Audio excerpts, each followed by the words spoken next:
Russell Joel Brown. Join me February 2nd for Over the Rainbow, a celebration of Jewish singer-songwriters at the Maxwell Theater. The concert benefits the Augusta Jewish Museum. Details and tickets at augustajewishmuseum.org. Thanks for watching News 12 on your side. Help us feed hungry children. Our goal is to feed 2 million meals to hungry children this year, and you can help us when you round up at Parker's Kitchen. We're going to match 25% of your donation. Live from Augusta, you're watching News 12 at 6 o'clock. A smoke shop employee shot and killed during an armed robbery. Authorities say 3 suspects then led them on a high-speed chase crossing county lines from Richmond to Burke on Friday night. Good evening and thanks for joining us. I'm Wrdw. And I'm Zayna Halliburton. One of those 3 suspects is now in custody, 22-year-old Terrence Walker. Authorities say he was the driver in the chase. The other 2 suspects still on the loose tonight. Your Kennedy Payne joins us live from the newsroom. Kennedy, the victim in this case was just 29 years old and his loss is already being felt all across our area.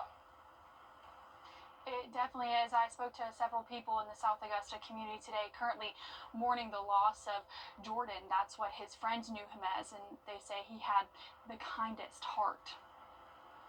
29-year-old Jordan Rubio was working at a smoke shop when police say 3 armed robbers came in and someone shot him. Nothing in that vape shop was worth Jordan's life. Mia Posey owns a shop right near the one Jordan owns with his 2 brothers. When the police came to my door, I texted him, I'm like, please, like, let me know, like, you're okay. Like, I'm calling.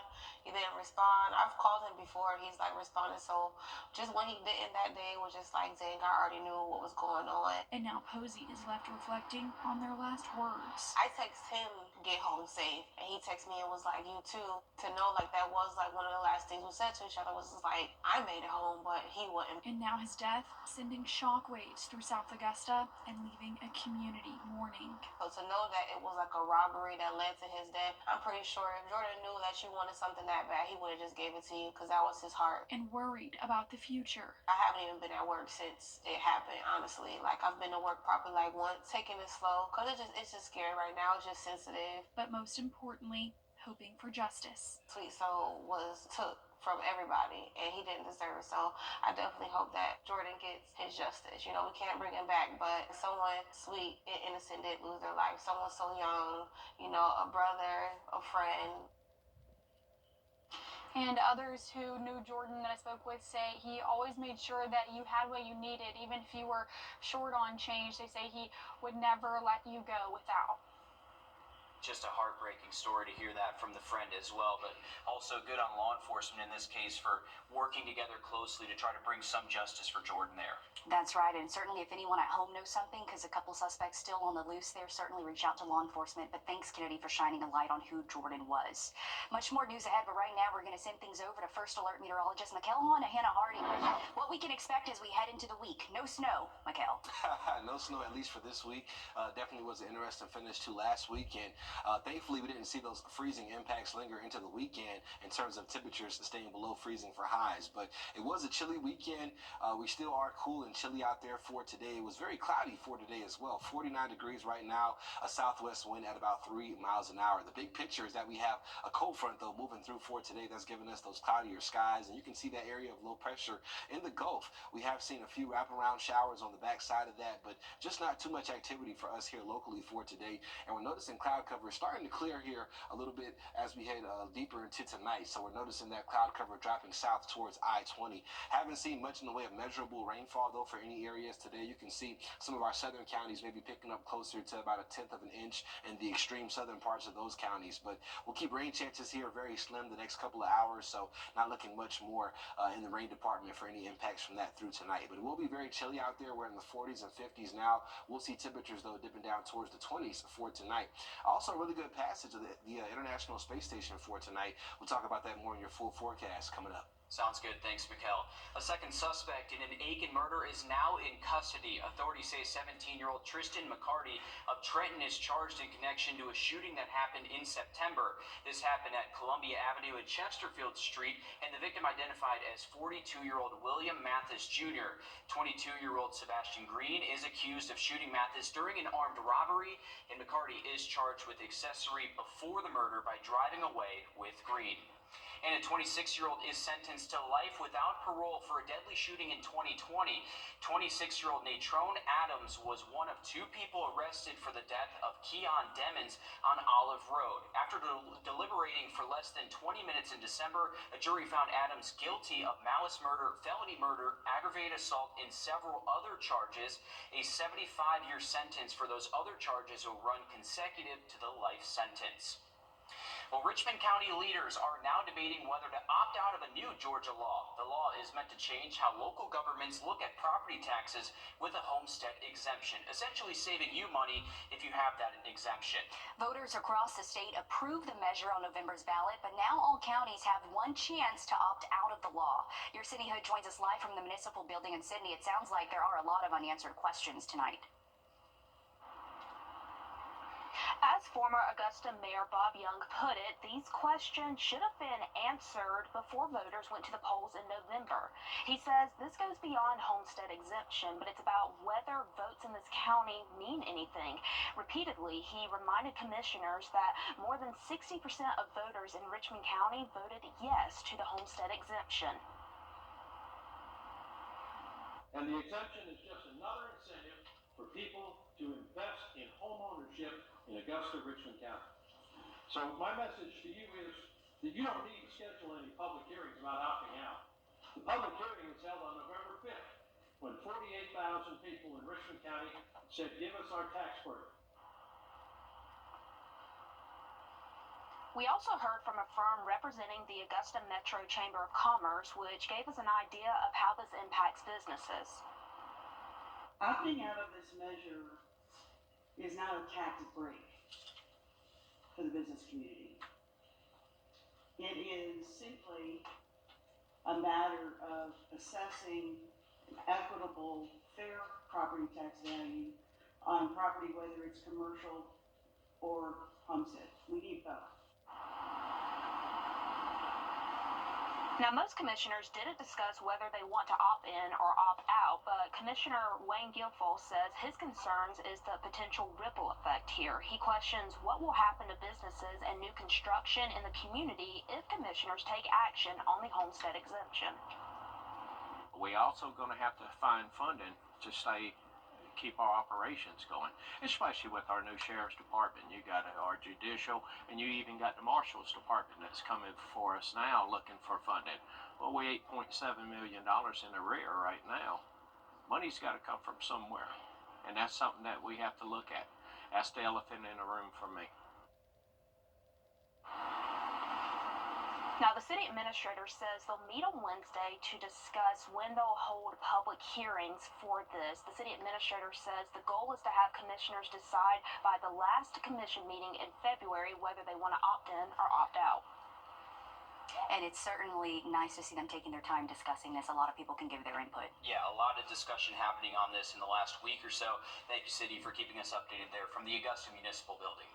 A local peach farmer is fighting fire with fire by responding to a news release published by the Department of Labor with its own news release. Titan Farms not only states the information is not accurate in the DOL news release, but also adds it's unfortunate that the Department of Labor continues to repeat unfounded allegations, some of which they ultimately drop due to lack of proof. Senior investigative reporter Liz Owens has been digging into the documents on the case. Right, and all this stems from an old case. We're talking pre-pandemic, in fact. A lot of discussion happening on this in the last week or so. Thank you, City, for keeping us updated there from the Augusta Municipal Building.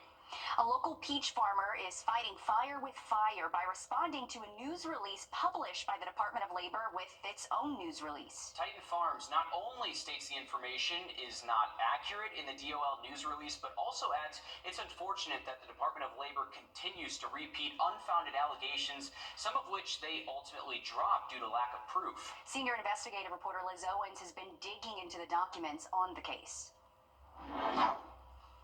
Right, and all this stems from an old case. We're talking pre-pandemic, in fact, alleging Titan Farms withheld wages from workers back in 2018 and 2019. Titan Farms is the fourth largest employer of H-2A workers in South Carolina. The H-2A program allows employers to apply for temporary non-U.S. citizen workers every year. We showed you over the summer how many of our local farmers depend on H-2A workers during growing season.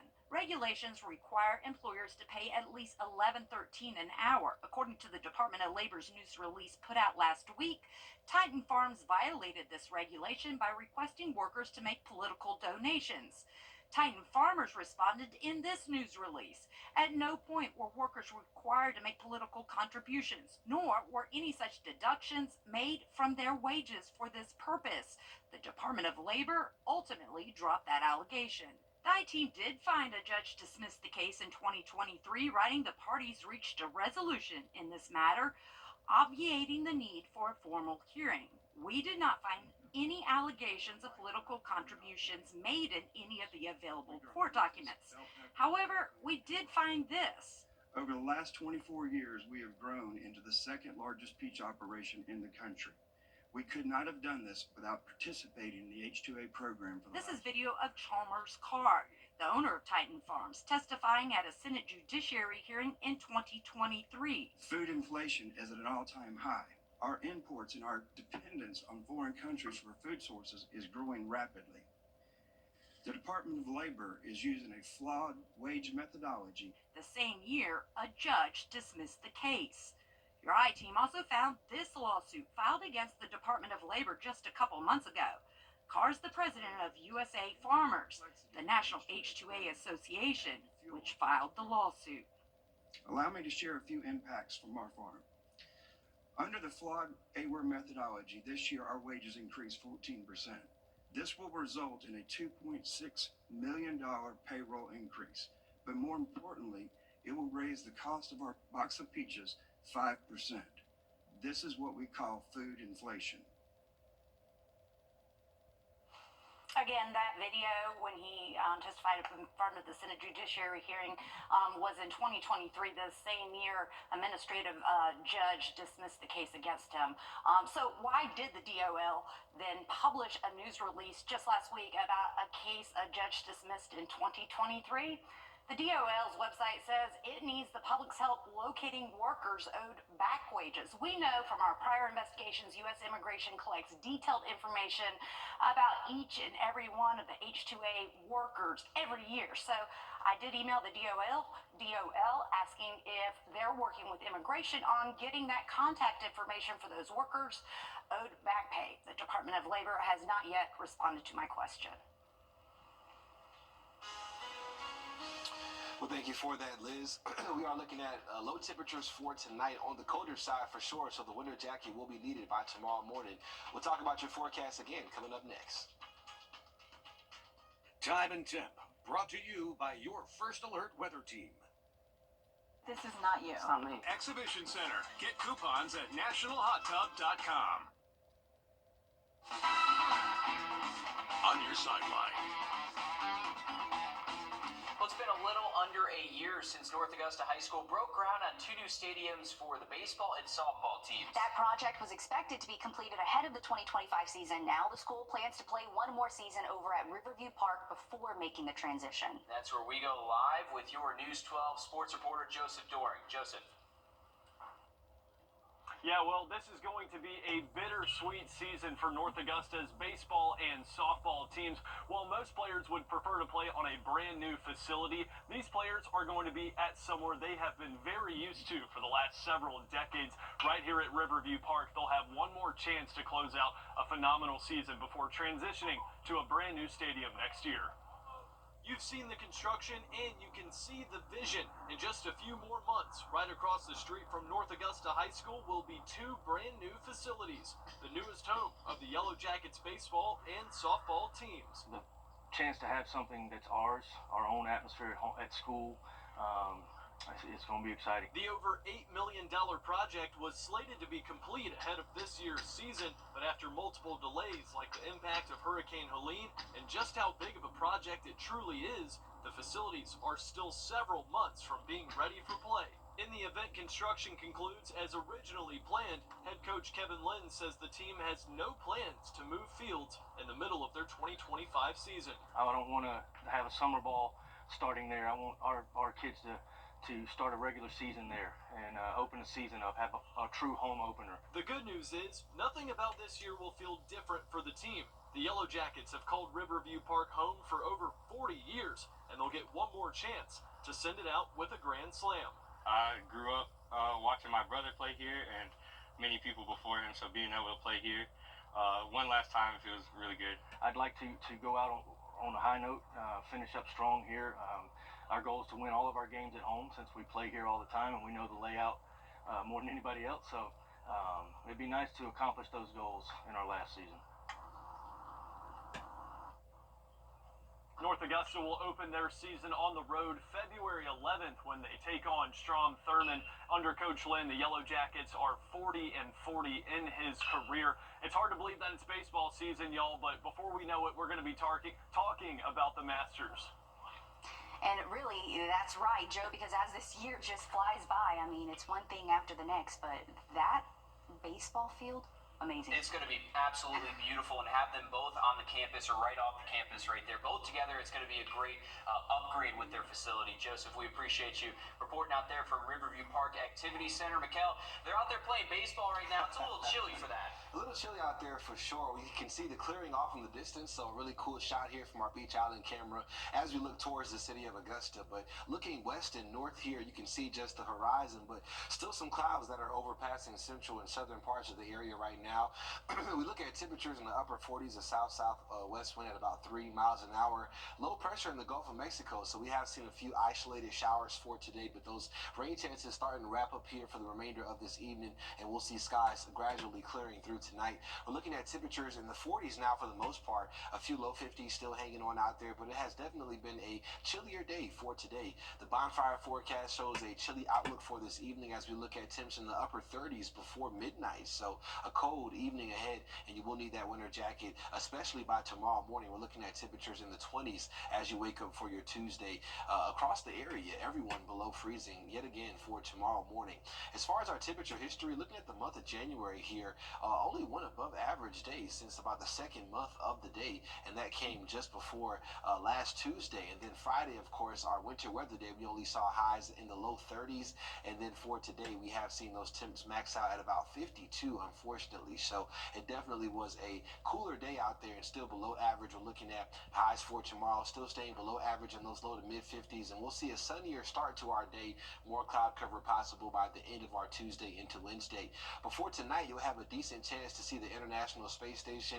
We're looking at that really occurring. It just happened. So if you missed it, dang, you missed it, but we may have another chance to see that as we head later into the afternoon. But as far as looking at high temperatures for the remainder of this week, there were still some clouds out there, so it likely wasn't a good evening for most of us. But high temperatures for the remainder of this week will be in those low to mid 50s and upper 50s as we head towards Friday. And then we're looking at your frost and freeze forecast here. Most mornings below freezing up until the weekend here, all mornings really. And then Saturday and Sunday, we'll see a brief warm up into the 40s for our mornings, and then we're right back near freezing by Monday morning. The extended forecast is calling for another pretty significant cold snap across our area. So no talks of any other winter weather just yet, but definitely looking like another extended cold period of weather as we head into next week primarily. But this week we'll keep 50s in the highs, a little warmer by the weekend as we see a slight ridge building in our upper level pattern, but lots of sunshine in between now and Friday, so enjoy it. Okay, that's what I want to see. I want to see the sun. Thanks, Mikkel. Coming up, nearly 2 years later, and one local nonprofit is hoping to expand. After the break, we're checking in on how this could bring more good to our area. First Alert Radar, powered by Jim Hudson Automotive Group. Don't miss Ashley Pot Buy, starting at just $1.99. Shop now and pay later with 0% interest until 2030 with no minimum purchase. Only at Ashley. Food insecurity still remains a problem in our area in 2025. That's why organizations like the Grace Place Mission Center exist. They provide a number of resources outside of just food to help those who need it. They're now finding solutions and how they can expand on what they already do. Sometimes if we're busy, we can run out of green beans or we can run out of eggs, but we can never run out of the grace of God. So I think that the name reflects that. Grace Place Mission Center is getting ready to hit its 2-year anniversary. When we opened in March of 2023, we had that first month we were open, we probably had maybe 5 or 10 families that come in. But last year, we served almost 11,000 people. It's a place that offers food, clothes, and a monthly senior food box program.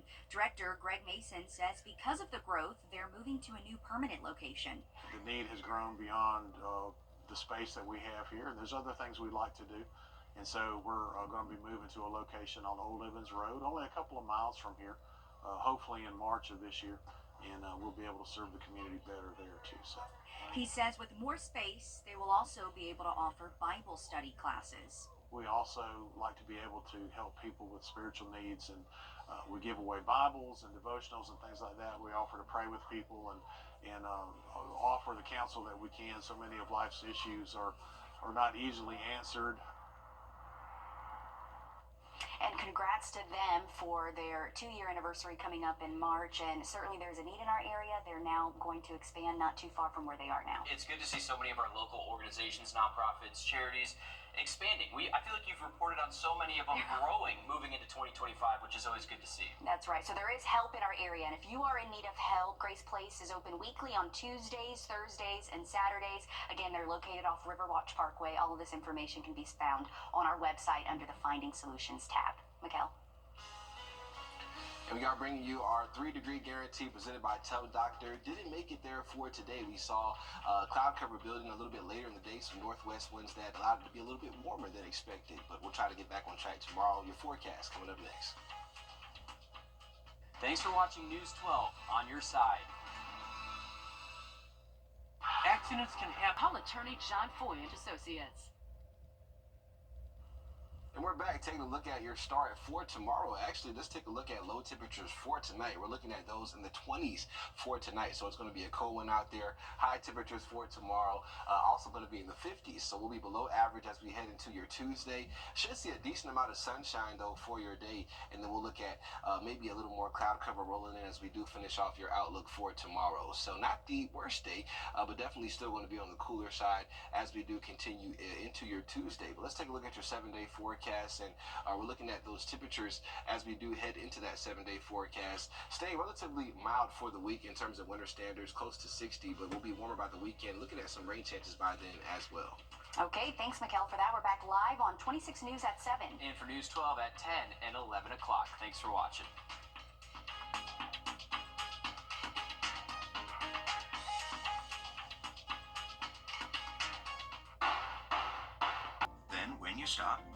If you stop watching TV, your family can use the insurance money to help cover your final expenses or anything else. For a free quote, call today, 800-449-1305.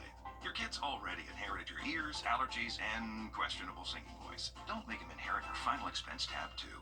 Hey guys, it's Anna Christina here for Roof Savers. It's that time of year again, the perfect time to invest in your home. And what's the most important investment for your home? Your roof. If you've been worried about the age of your roof, missing shingles, black stains, or even leaks, I've got great news for you. There's a scientifically proven solution that can extend the life of your roof by 17 years with just one treatment. It's called Renew at 17 with Rock Lock technology exclusively from Roof Savers. And Russell Beckham is one of the owners of Roof Savers. And Russell, did I just hear that you can extend the life of a roof by 17 years with just one application? You sure did, Anna. Our exclusive product, Renew at 17 with Rock Lock technology, is a game changer for homeowners. Just one treatment of Renew at 17 extends the life of your roof by 17 years. But that's not all. Thanks to recent testing with independent scientists and a physicist from Oxford Oxford University, we also confirmed that Renew It 17 significantly improves hail impact resistance, even with aging or inferior shingles. There's never been a better time to protect your home's most valuable asset, your roof. Don't wait until it's too late. Call the team from Roof Savers right now for your free roof inspection. Extend the life of your roof by 17 years with just one treatment with roof preservation exclusively from Roof Savers. Roof Savers. Save your roof, save your money.